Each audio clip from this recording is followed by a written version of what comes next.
Well, good morning. It's a little bit late, but let's do a fuel economy update on good old Enzo here.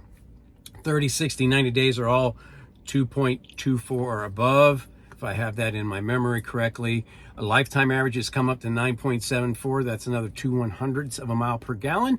We'll take that. Absolutely, we'll take that. So there's the numbers. I've also included here the last several fill-ups, so you can take a look at those if you want. You can also go to the website there, Fuel Gauges, and follow the truck there. You'll see every fill-up, so feel free to do that if you like. No big deal.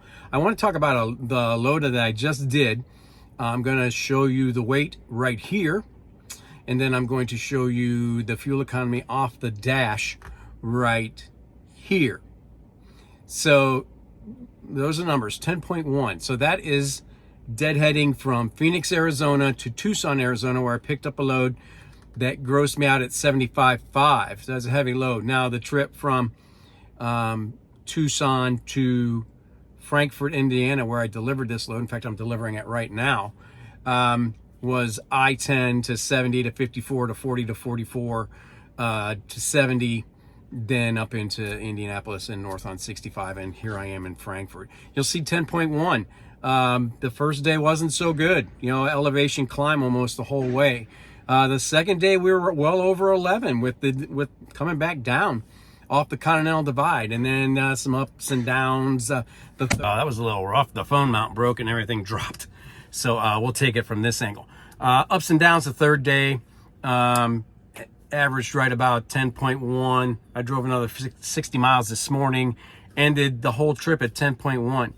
So you got to average that all out. It turned out pretty good. Now with that kind of weight, that's excellent. But I also ran 60 mile an hour most of the way. I did hit some rain, and that'll hurt your fuel economy a little bit. It hit some hail too in Oklahoma. That was not fun, but 10.1 for the trip. I'll take that.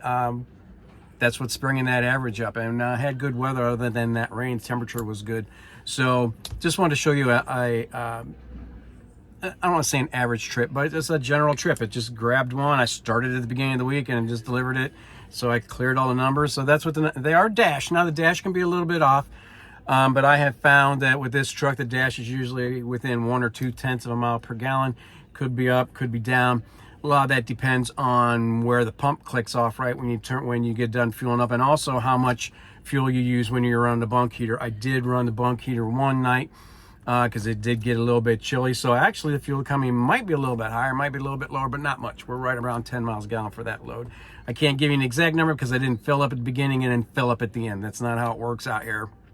So those are the numbers. Hope that helps. This is a little bit long, but I wanted to give you a typical example of what's happening. Now I head to York, and we'll see how that goes. I won't post that, obviously, but that's a lot of ups and down and ups and down. That usually hurts the fuel economy. But again, load weight. But let's get back to the point. I can't control any of that. All I can control is how I drive this truck.